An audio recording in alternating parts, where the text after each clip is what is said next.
Las letras de tus canciones y muchos de tus cuentos hablan de cosas que le pueden pasar a cualquiera. Algunas son cosas que realmente pasaron. Mira, hay mucha gente que confunde la literatura con la crónica periodística, más allá de que sea crónica de cosas que hayan pasado o de cosas que no hayan pasado. La crónica es un género muy importante, por cierto, pero hay muchos otros que no funcionan de la misma manera. En la crónica vos tenés una cosa por una parte y una manera de hablar de esa cosa por otra.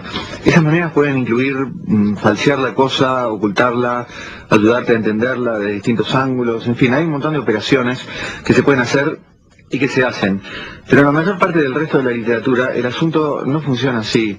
No hay por una parte cosas y por otra parte maneras de contar esas cosas. Lo único que hay son las maneras, el contar.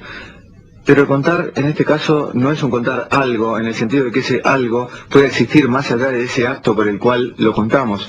Eso solo se da en algunos casos muy particulares, como los cuentos clásicos infantiles, por ejemplo, pero en casi todo lo demás no. Hamlet, por ejemplo, no es una historia que esté en algún lugar virtual y que Shakespeare la haya bajado con ayuda de ciertas palabras. Hamlet es las palabras que Shakespeare escribió. Entonces, la palabra contar es muy engañosa. Tiene muy poco sentido hablar de si pasaron o no pasaron las cosas de los cuentos, de las novelas, de la poesía, como de todas las expresiones artísticas. Por ejemplo, vos mirás el cuadro Artigas en la Ciudadela de Blanes, y lo que importa no es si lo que hay en ese cuadro pasó o no pasó. Si Artigas estuvo alguna vez con los brazos cruzados así, de esa manera. El cuadro no trata de algo que pasó o no pasó. El cuadro mismo es algo que pasa. Es algo que les pasa, por ejemplo, a todos los miles de niños que pasan por las escuelas que tienen colgado ese cuadro. A vos te pasó seguramente. A mí también me pasó. Pero vos muchas veces hablas de cosas muy cotidianas. ¿Qué son las cosas cotidianas? ¿Las que pasan todos los días? Yo no hablo mucho de esas cosas y creo que de las canciones y la literatura en general no hablan casi nunca de ellas. Más bien se ocupan de las cosas que pasan una sola vez, de las cosas que se repiten todo el tiempo, como los movimientos de las moléculas y esas cosas. Los escritores no suelen hablar, salvo que lo planteen como marco de referencia para alguna cosa que haya pasado una sola vez. Son los científicos más bien los que hablan de las cosas que siempre pasan, de los procesos que se repiten, ya sea en la sociedad o en la naturaleza o en los sueños. Pero los escritores se ocupan más de lo puntual, de lo que no se repite. Vos trabajás mucho con la repetición, sin embargo. ¿Lo haces con alguna intención de fastidiar? ¿No tenés miedo de aburrir? Mi música no sé si será buena o mala o muy mala, pero sí sé que no repite más que otras que yo conozca. La sensación de repetición depende mucho de cuáles son las cosas sobre las que tiene centrada su atención el oyente. Los Rolling Stones se repiten mucho por el hecho de estar prácticamente todas sus canciones en el mismo compás. Mozart se repite mucho por estar compuestas todas sus obras en un número muy restringido de tonalidades y también por haber compuesto toda su música en 3 o 4 compases, como prácticamente todos los compositores europeos de los siglos XVIII y XIX. Hay un libro de un jazzista, Mark Levine, donde él dice que desde el punto de vista del jazz, toda la música clásica europea es minimista o minimalista porque utiliza un repertorio mínimo de acordes en comparación con los que hay en el jazz. Del mismo modo, desde el punto de vista de la música del romanticismo y de gran parte de la que se llama contemporánea, el jazz puede ser una cosa muy repetitiva, porque hay millones de temas que se tocan durante mucho rato sin cambiar de matiz. ¿Uno se repite por presentarse en público siempre con la misma cara? En cierto modo, indudablemente sí. Siempre hay repetición y no repetición. El asunto es dónde pone su atención el oyente.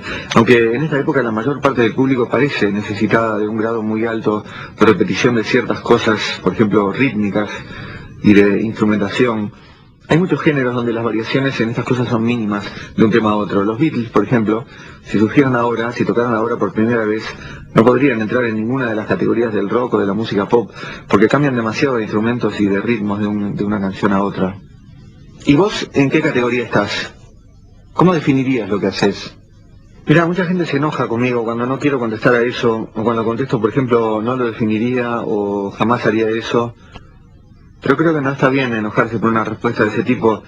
Yo no me dedico a analizar mi trabajo. El hecho de hacer cosas y el de estudiar esas cosas son cosas muy diferentes y no tienen por qué coincidir en una misma persona. Fíjate que ya mucho tiempo antes que Freud, Descartes decía en el discurso del método que saber una cosa y saber que se sabe de esa cosa son dos cosas muy diferentes y que pueden perfectamente no darse juntas. Pero muchos periodistas dan por sentado que uno tiene que saber qué es lo que hace y arrastran a un montón de artistas a decir cualquier cosa. Hay muchos artistas que saben lo que hacen. Hay otros que creen saberlo y quizá No sospechan que lo que hacen y lo que creen estar haciendo pueden ser cosas muy diferentes, lo cual no invalida para nada su trabajo. Hay cosas que son difíciles de definir. Hay gente que se pasó toda la vida pensando y escribiendo sobre estas cosas y no llegaron a nada muy satisfactorio. Hegel, Nietzsche, por ejemplo. Sin embargo, algunos pretenden que vos en 15 segundos respondas a eso que consumió tantas vidas. Muchos periodistas no sabrían responder tampoco con algo coherente si se les pidiera una definición sobre su trabajo. Pero ese trabajo se puede hacer muy bien de todos modos sin saber eso. Si vos sos hornero no necesitas ir a la Facultad de Arquitectura. Sí, pero no es cuestión de tanto rigor en la definición. Nadie te pide que digas algo tan preciso, tan inobjetable sobre lo que haces. Lo que se te pide es una orientación, nada más, una guía para el que no te conoce. ¿Y esa respuesta no sirve como guía? Sí, sirve, pero yo quería ir a algo más concreto. Sin ir a tu trabajo, por ejemplo, ¿cómo te definirías vos? ¿Como escritor, músico, actor, comediante? Ninguna de esas opciones que vos das se puede considerar una definición. Para definir hay que dar caracteres genéricos y caracteres específicos. Tus opciones dan solo los caracteres genéricos, ocupaciones o cualidades compartidas por un montón de personas en todo el mundo. Eso no define nada. Es como si quisieras definir un conejo y dijeras, es un animal. O si le preguntaras a un conejo, ¿cómo te definirías? ¿Como un animal, una máquina, una sustancia? Ahí no estarías definiendo al conejo, te estarías definiendo a vos como animal. Bueno, vamos a no hablar de definición entonces, sino más bien de rótulos, de etiquetas. ¿Cómo te etiquetarías vos? A mí me gustan las etiquetas, y sé que para hablar de las cosas siempre hay que clasificarlas de alguna manera, aunque sea provisoriamente. Pero lo que no me gusta es esa moda de clasificar y etiquetar todo, no como forma de clasificar y etiquetar, sino como sustituto de conocerlas. Yo estoy seguro de que si yo ahora te digo cómo me etiquetaría, vos o cualquier otro, después eso lo van a usar para decir que yo me defino así, y eso no me gusta. Por eso no voy a contestar, porque yo tengo una etiqueta así pegada acá atrás, pero no la voy a mostrar a cámaras. Pero ¿no se podría decir que vos te movés dentro del género absurdo? Un género absurdo sería un género que no podría existir. Hablar de un género absurdo es simplemente una manera de referirse a algo que tuvo un lugar gramatical en una frase, pero que no tiene correlato real, digamos. Es una manera de deshacerse de ese falso lugar provisorio que se le dio a algo que en realidad no era algo. Es distinto si se habla como se hacía en una época de un género del absurdo, que en realidad creo que esa frase fue mal traducida del francés. Se tendría que haber llamado género de lo absurdo. Pero de cualquier manera, un apelativo así es absurdo, porque presupone que existen otros géneros y que esos otros pueden ser géneros de lo lógico o de lo lógicamente consistente. Pienso que la gente que usa la palabra absurdo para calificar o clasificar ciertas ramas de lo artístico es víctima de una confusión propia de lo que Sartre, al hablar de la imaginación, llamaba ilusión de inmanencia, que consiste en que vos creas que cuando te imaginas una silla, en una parte de tu cerebro se forma una sillita. La literatura no se basa en axiomas, ni se construye con inferencias de ninguna clase. No es más lógico decir la noche está estrellada que decir el día está estrellado. La cuestión está en que la noche está estrellada podría ser, tal vez, parte de una crónica que intentara describir un hecho que hubiera acontecido o que estuviera aconteciendo. Y el día está estrellado más difícilmente podría serlo. Pero en un poema o en un cuento, en una letra de canción, la función de una frase como la noche está estrellada no es hacer la crónica de un hecho, la función es otra, y no hay nada que pueda lógicamente conducir a un escritor a escribir eso. El hacerlo es una elección tan caprichosa y arbitraria como escribir el día está estrellado o cualquier otra cosa. Y cada una de esas cosas puede servir mejor o peor en su contexto de acuerdo a lo que uno le pida, consciente o inconscientemente.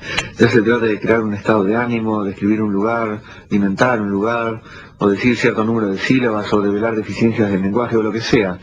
Si vos escribís, puedo escribir los versos más tristes esta noche, no hay ninguna ley lógica que te diga que tenés que seguir con escribir, por ejemplo, la noche está estrellada, más bien que, pero no lo haré. Puedo escribir los versos más tristes esta noche, pero no lo haré.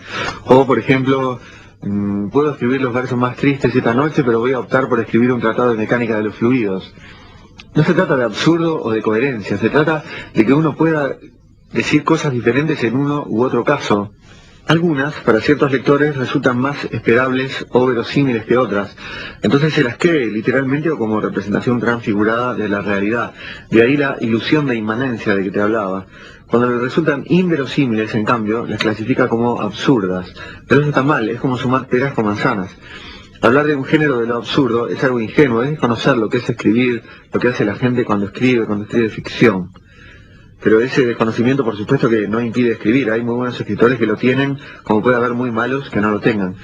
Pero fíjate vos que mucho antes de que en Europa acuñaran esa historia del género del absurdo y todo eso, Macedonio Fernández, el escritor argentino, escribió Adriana Buenos Aires, que es una novela a la que puso el subtítulo de Última novela mala, en el sentido de última novela escrita bajo el falso supuesto de que es más lógico escribir algo que se podría parecer a lo que, a la luz de toda la ignorancia que tenemos sobre las cosas de la sociedad y la naturaleza, uno podría contar de cosas que pasaron realmente, que escribir algo libre de ese supuesto.